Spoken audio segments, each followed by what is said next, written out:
Hello, and welcome to Bigfoot Odyssey Storytime. These two classic accounts are two of my favorites. They're from William Rowe and Albert Ostman. The first is told as written from the signed affidavit of William Rowe. I, William Rowe, of the city of Edmonton, in the province of Alberta, make oath and say, the Exhibit A attached to this, my affidavit, is absolutely true and correct in its details. Ever since I was a small boy back in the forest of Michigan, I have studied the lives and habits of wild animals. Later, when I supported my family in northern Alberta by hunting and trapping, I spent many hours just observing the wild things. They fascinated me, but the most incredible experience I ever had with a wild creature occurred near a little town called Tete John Cache, British Columbia, about 80 miles west of Jasper, Alberta.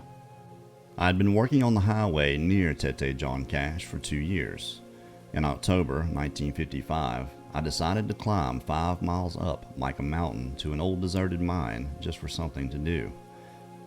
I came in sight of the mine about 3 o'clock in the afternoon after an easy climb. I had just come out of the patch of low brush onto a clearing when I saw what I thought was a grizzly bear in the bush on the other side. I had shot a grizzly near that spot the year before. This one was only about 75 yards away, but I didn't want to shoot it, for I had no way of getting it out. So I sat down on a small rock and watched, my rifle in hand. I could see part of the animal's head and the top of one shoulder. A moment later, it raised up and stepped out into the opening. Then I saw it was not a bear. This, to the best of my recollection, is what the creature looked like and how it acted as it came across the clearing directly toward me. My first impression was of a huge man, about 6 feet tall, almost 3 feet wide, and probably weighing somewhere near 300 pounds. It was covered from head to toe with dark brown, silver-tipped hair, but as it came closer, I saw by its breasts that it was a female. And yet, its torso was not curved like a female's. Its broad frame was straight from shoulder to hip. Its arms were much thicker than a man's arms and longer, reaching almost to its knees. Its feet were broader proportionately than a man's, about 5 inches wide at the front and tapering to a much thinner heel. When it walked, it placed its heel of its foot down first, and I could see the gray-brown skin or hide on the soles of its feet. It came to the edge of the bush I was hiding in, within 20 feet of me, and squatted down on its haunches, reaching out its hands and pulled the branches of bushes toward it and stripped the leaves with its teeth. Its lips curled flexibly around the leaves as it ate. I was close enough to see that its teeth were white and even. The shape of the creature's head somewhat resembled an African American. The head was higher at the back than in the front. The nose was broad and flat. The lips and chin protruded farther than the nose, but the hair that covered it, leaving bare only the parts of its face around the mouth, nose, and ears, made it resemble an animal as much as a human. None of this hair, even on the back of its head, was longer than an inch, and that on its face was much longer. Its ears were shaped like a human's ears, but its eyes were small and black like a bear's, and its neck was also unhuman, thicker and shorter than any man's I'd ever seen. As I watched this creature, I wondered if some movie company was making a film at this place, and what I saw was an actor made up to look partly human and partly animal. But as I observed it more, I decided it would be impossible to fake such a specimen. Anyway, I learned later there was no such company near that area, nor, in fact, did anyone live up Mica Mountain, according to the people who lived in Tete John Cache. Finally, the wild thing must have got my scent, for it looked directly at me through the opening in the bush. A look of amazement crossed its face. It looked so comical at the moment I had to grin. Still in a crouched position, it backed up 3 or 4 short steps, then straightened up to its full height and started to walk rapidly back the way it had come. For a moment it watched me over its shoulder as it went, not exactly afraid, but as though it wanted no contact with anything strange. The thought came to me that if I shot it, I would possibly have a specimen of great interest to science the world over. I had heard stories of the Sasquatch, the giant hairy Indians that live in the legends of British Columbia Indians, and also many claim are still in fact alive today. Maybe this was a Sasquatch, I told myself. I leveled my rifle. The creature was still walking rapidly away, again turning its head to look in my direction. I lowered the rifle. Although I have called the creature it, I felt now that it was a human being, and I knew I would never forgive myself if I killed it. Just as it came into the other patch of brush, it threw its head back and made a peculiar noise that seemed to be half laugh and half language, and which I can only describe as a kind of whinny. Then it walked from the small brush into a stand of lodgepole pine. I stepped out into the opening and looked across the small ridge just beyond the pine to see if I could locate it again. It came out on the ridge a couple of 100 yards away from me, tipped its head back again, and again emitted the only sound I heard it make. But what this half laugh, half language was meant to convey, I do not know. It disappeared then, and I never saw it again. I wanted to find out if it lived on vegetation entirely, or ate meat as well. So I went down and looked for signs. I found it in 5 different places, and although I examined it thoroughly, could find no hair or shells of bugs or insects, so I believe it was strictly a vegetarian. I found one place where it slept for a couple of nights under a tree. Now the nights were cool up the mountain, at this time of year especially, and yet it had not used a fire. I found no sign that it possessed even the simplest of tools, nor a single companion while in this place. Whether this was a Sasquatch or not, I do not know. It will always remain a mystery to me, unless another one is found. I hereby declare the above statement to be in every part true, to the best of my powers of observation and recollection. Signed, William Rowe. When you hear a story like this, it's not hard to understand why people don't shoot when they have one in their sights. Something about them reminds us too much of ourselves, I think. This next classic is of Albert Ostman, and one of my favorites. His week-long abduction gleans much into the apparent behavior of some of these creatures. It's told as it was written in the book Sasquatch, The Apes Among Us by John Green, published in 1978. I have always followed logging and construction work. This time, I had worked over 1 year on a construction job and thought a good vacation was in order. British Columbia is famous for lost gold mines. One is supposed to be at the head of the Toba Inlet. Why not look for this mine and have a vacation at the same time? I took the Union steamship boat to Lund, British Columbia. From there, I hired an old Indian to take me to the head of the Toba Inlet. This old Indian was a very talkative gentleman. He told me stories about gold brought out by a white man from this lost mine. This white man was a very heavy drinker, spent his money freely in saloons, but had no trouble in getting more money. He would be away for a few days, then come back with a bag of gold. But one time he went to his mine and never came back. Some people said a Sasquatch had killed him. At that time I had never heard of Sasquatch, so I asked what kind of animal is this. The Indian said, they have hair all over their bodies, but they are not animals, they are people, big people living in the mountains. My uncle saw the tracks of one that were 2 feet long.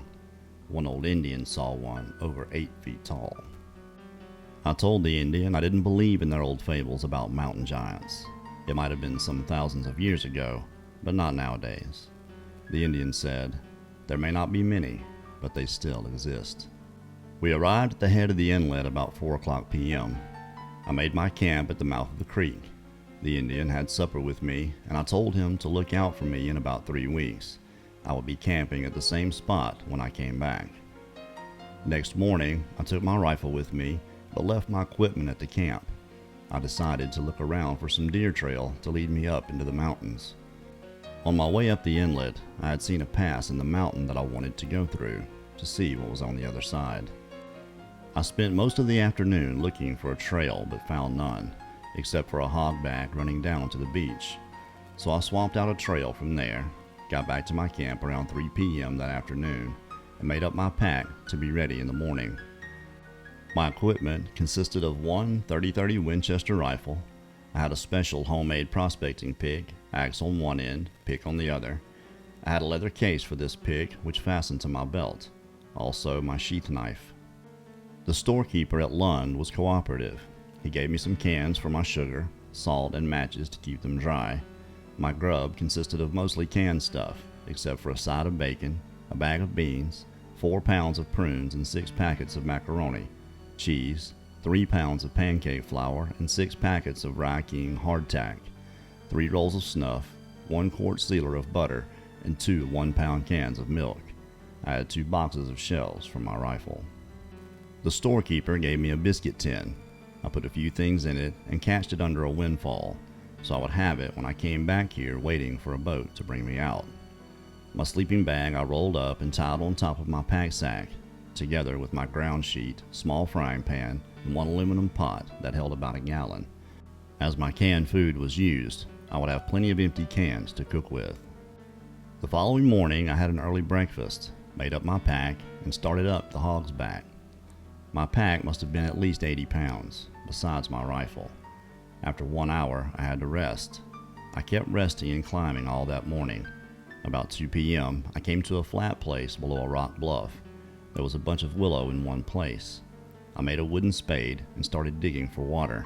About a foot down, I got seepings of water, so I decided to camp here for the night and scout around for the best way to get on from here. I must have been up near 1,000 feet. There was a most beautiful view over the islands and the strait. Tugboats with log booms, a fishing boat going in all directions, a lovely spot.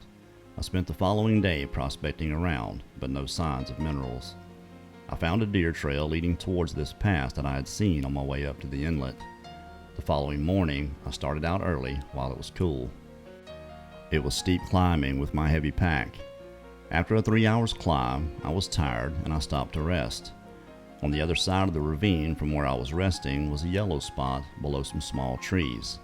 I moved over there and started digging for water. I found a small spring and made a trough from cedar bark and got a small amount of water. Had my lunch and rested here till evening. I made it over the pass late that night. Now I had a downhill and good going, but I was hungry and tired, so I camped at the first bunch of trees I came to. I was trying to size up the terrain, what direction I would be taken from here. Westward would lead to low land and some other inlet, so I decided to go in a northeast direction. Had good going and slight downhill all day. I must have made 10 miles when I came to a small spring and a big black hemlock tree. This was a lovely campsite. I spent 2 days here just resting and prospecting. The first night here, I shot a small deer. 2 days later, I found an exceptionally good campsite. It was 2 good-sized cypress trees growing close together and near a rock wall with a nice spring just below the trees. I intended to make this my permanent camp. I cut lots of brush from my bed between the trees. I rigged up a pole from the rock wall to hang my pack sack on, and I arranged some flat rocks for my fireplace for cooking. I had a really classy setup, and that is when things began to happen. I'm a heavy sleeper. Not much disturbs me after I go to sleep, especially on a good bed like I had now. Next morning, I noticed things had been disturbed during the night, but nothing missing I could see. I roasted my grouse on a stick for breakfast. That night, I filled up the magazine of my rifle. I still had 1 full box of 20 shells and 6 shells in my coat pocket. That night, I laid my rifle under the edge of my sleeping bag. I thought a porcupine had visited me the night before, and porkies like leather, so I put my shoes in the bottom of my sleeping bag. The next morning, my sack had been emptied out. Someone had turned the sack upside down. It was still hanging on the pole from the shoulder straps as I had hung it up. Then I noticed 1/2 pound package of prunes was missing. Also, my pancake flour was missing, but my salt bag was not touched. Porkies always look for salt, so I decided it must be something else than porkies. I looked for tracks but found none. I did not think it was a bear. They always tear up and make a mess of things.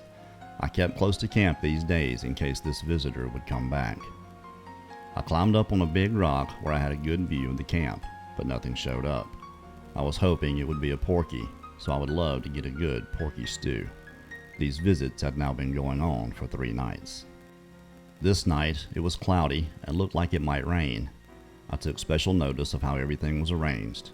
I closed my pack sack. I did not undress. I only took off my shoes and put them in the bottom of my sleeping bag. I drove my prospecting pick into one of the cypress trees so I could reach it from my bed. I also put the rifle alongside me, inside my sleeping bag.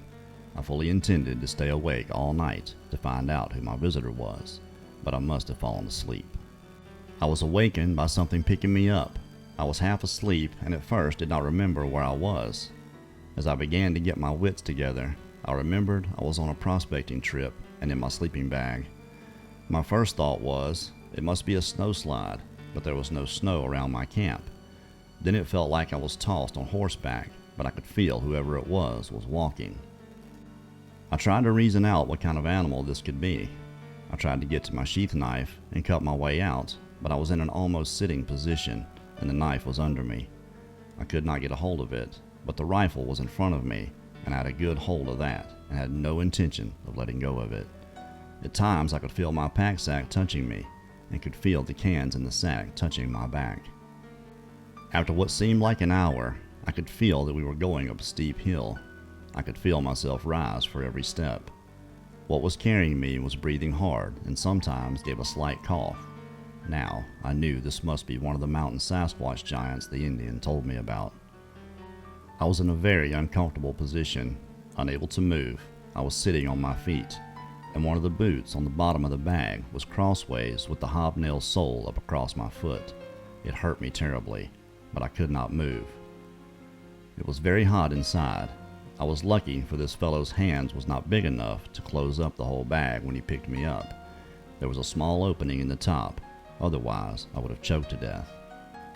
Now he was going downhill. I could feel myself touching the ground at times, and at one time he dragged me behind him and I could feel that he was below me. Then he seemed to get on level ground and was going at a trot for a long time. By this time I had cramps in my legs. The pain was terrible. I was wishing he would get to his destination soon. I could not stand this type of transportation much longer. Now he was going uphill again. It did not hurt me so bad. I tried to estimate distance and directions. As near I could tell, we were about 3 hours traveling. I had no idea when he started, as I was asleep when he picked me up. Finally, he stopped and let me down. Then he dropped my pack sack. I could hear the cans rattle. Then I heard chatter, some kind of talk I did not understand. The ground was sloping, so when he let go of my sleeping bag, I rolled downhill. I got my head out and got some air. I tried to straighten my legs and crawl out, but my legs were numb. It was still dark. I could not see what my captors looked like. I tried to massage my legs to get some life in them and get my shoes on. I could hear now it was at least 4 of them. They were standing around me and continuously chattering. I had never heard of Sasquatch before the Indian told me about them, but I knew I was right among them. But how to get away from them? That was another question. I got to see the outline of them now, as it began to get lighter, though the sky was cloudy and it looked like rain. In fact, there was a slight sprinkle. I now had circulation in my legs, but my left foot was very sore on top where I had been resting it on the hobnail boots. I got my boot out of the sleeping bag and tried to stand up. I found that I was wobbly on my feet, but I had a good hold of my rifle. I asked, "What do you fellows want with me?" Only some more chatter. It was getting lighter now. I could see them quite clearly. I could make out forms of 4 people, 2 big and 2 little ones. They were all covered with hair and no clothes on at all. I could now make out mountains all around me. I looked at my watch. It was 4:25 a.m. It was getting lighter now, and I could see the people clearly. They looked like a family, old man, old lady, and 2 young ones, a boy and a girl. The boy and the girl seemed to be scared of me. The old lady did not seem to be too pleased about what the old man dragged home, but the old man was waving his arms and telling them what he had in mind. They all left me then. I had a compass and my prospecting glass on strings around my neck, the compass in my left-hand shirt pocket and my glass in my right-hand pocket. I tried to reason our location and where I was. I could see now that I was in a small valley or basin about 8 or 10 acres, Surrounded by high mountains on the southeast side, there was a V-shaped opening about 8 feet wide at the bottom and about 20 feet high at its highest point. That must be the way I came in. But how will I get out? The old man was now sitting near this opening. I moved my belongings up close to the west wall. There were 2 small cypress trees there, and this would do for a shelter for the time being, until I find out what these people want with me and how to get away from here. I emptied out my pack sack to see what I had left in the line of food. All my canned meat and vegetables were intact, and I had 1 can of coffee. Also, 3 small cans of milk, 2 packs of Rye King hardtack, and my butter sealer half full of butter. But my prunes and macaroni were missing. Also, my full box of shells for my rifle. I had my sheath knife, but my prospecting pick was missing, and my can of matches. I only had my safety box full, and that held only about a dozen matches. That did not worry me. I can always start a fire with my prospecting glass when the sun is shining, if I got dry wood. I wanted hot coffee, but I had no wood. Also, nothing around here that looked like wood. I had a good look over the valley from where I was, but the boy and girl were always watching me from behind some juniper bushes. I decided there must be some water around here. The ground was leaning towards the opening in the wall. There must be water at the upper end of this valley. There is green grass and moss along the bottom. All my utensils were left behind. I opened my coffee tin and emptied the coffee into the dish towel and tied it with a metal strip from the can. I took my rifle in the can and went looking for water. Right at the head, under a cliff, there was a lovely spring that disappeared underground. I got a drink and a full can of water. When I got back, the young boy was looking over my belongings, but did not touch anything. On my way back, I noticed where these people were sleeping. On the east side wall of this valley was a shelf in the mountainside with overhanging rock, looking something like a big undercut in a big tree, about 10 feet deep and 30 feet wide. The floor was covered with lots of dry moss, and they had some kind of blankets woven of narrow strips of cedar bark, packed with dry moss. They looked very practical and warm, with no need for washing. The first day, not much happened. I had to eat my food cold. The young fellow was coming near me and seemed curious about me. My 1 snuff box was empty, so I rolled it toward him. When he saw it coming, he sprang up quick as a cat and grabbed it. He went over to his sister and showed her. They found out how to open and close it. They spent a long time playing with it. Then he trolled over to his old man and showed him. They had a long chatter. Next morning, I made up my mind to leave this place, if I had to shoot my way out. I could not stay much longer. I only had enough grub to last me until I got back to the Toba Inlet. I did not know the direction, but I would go downhill and I would come out near civilization someplace. I rolled up my sleeping bag and put that inside my sack, packed the few cans I had, swung the sack on my back, injected a shell into the barrel of my rifle, and started for the opening of the wall. The old man got up, held up his hands as though he would push me back. I pointed to the opening. I wanted to go out, but he stood there pushing toward me and said something that sounded like "Soka, Soka." I backed up about 60 feet. I did not want to be too close. I thought if I had to shoot my way out, a .30-30 might not have much effect on this fellow. It might make him mad. I only had 6 shells, so I decided to wait. There must be a better way than killing him in order to get out from here. I went back to my campsite to figure out some other way to get out. I could make friends with the young fellow or the girl. They might help me, if only I could talk to them. Then I thought of a fellow who saved himself from a mad bull by blinding him with snuff in his eyes. But how will I get near enough to this big fellow to put snuff in his eyes? So I decided next time I give the young fellow my snuff box to leave a few grains of snuff in it. He might give it to the old man to have a taste of it. But the question is, in what direction will I go if I should get out?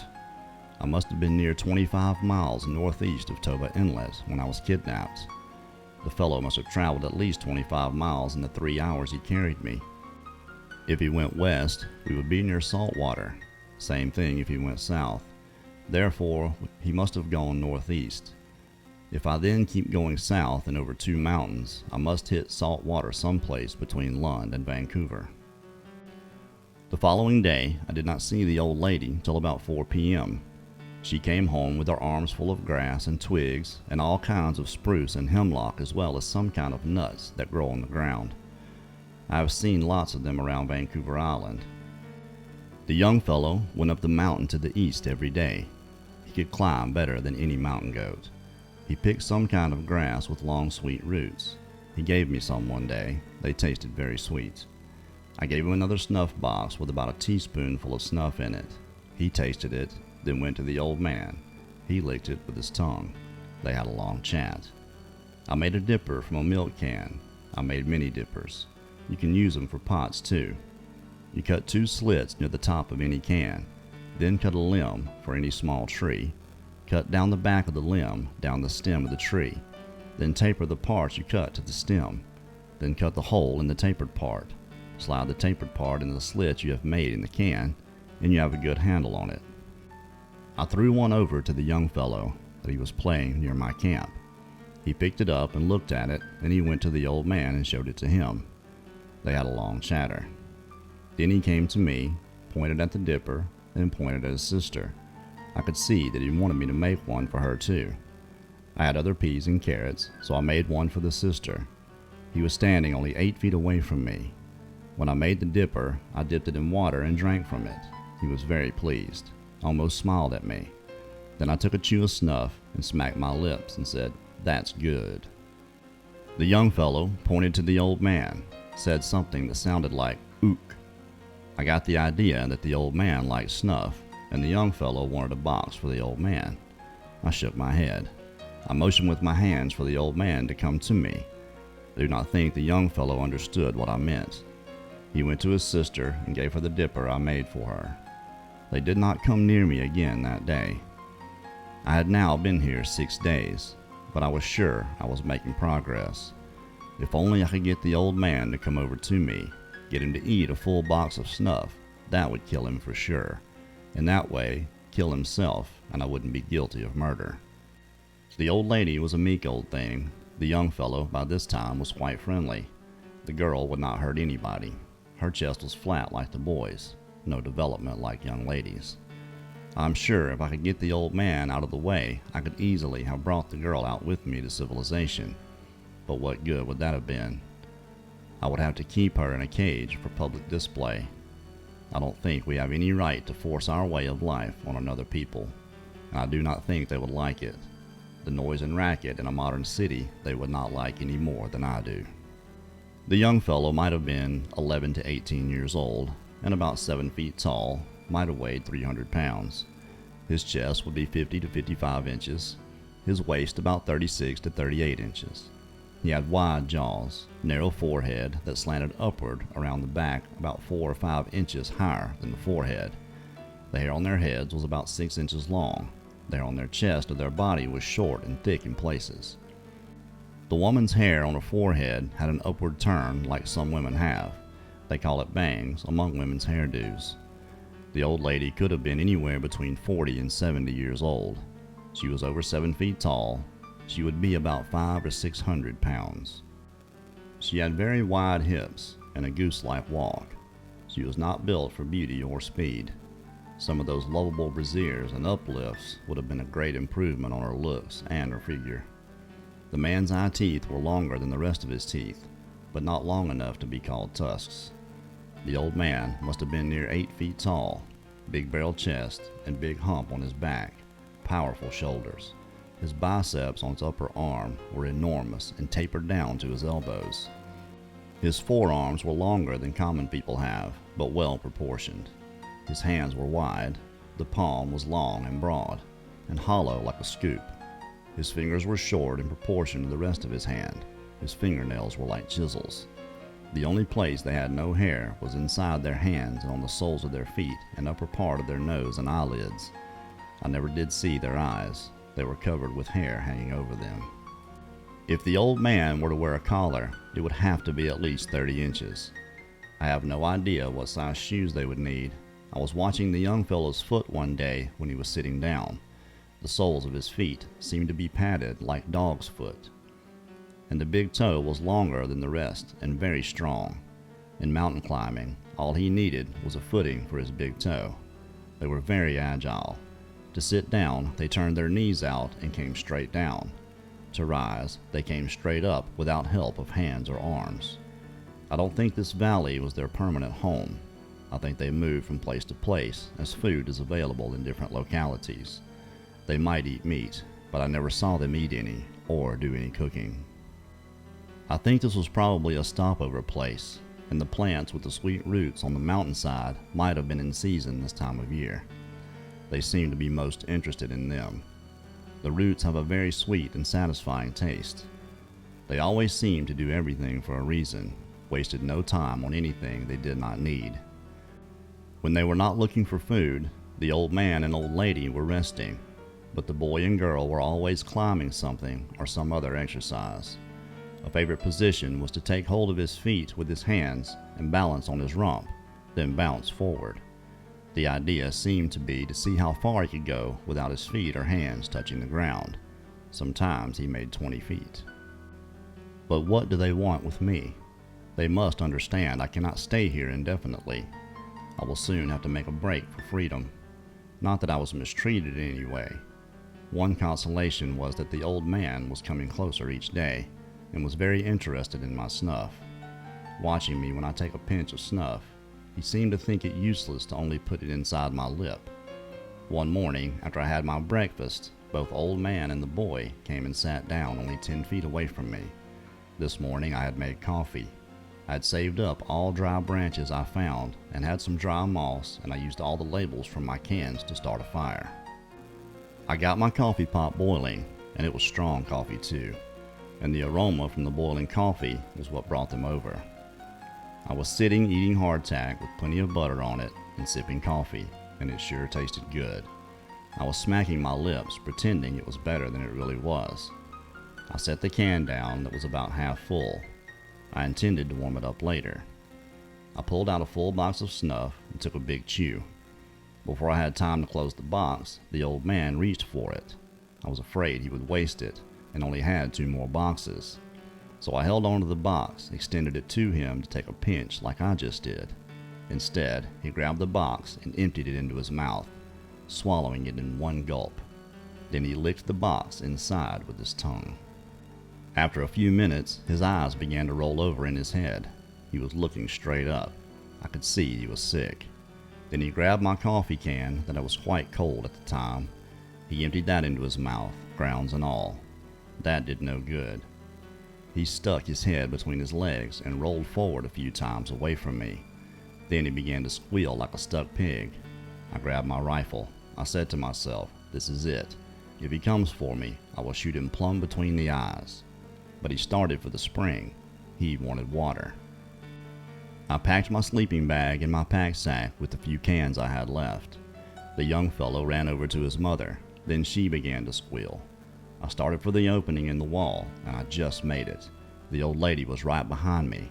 I fired one shot at the rock wall over her head. I guess she had never seen a rifle fired before. She turned and ran inside the wall.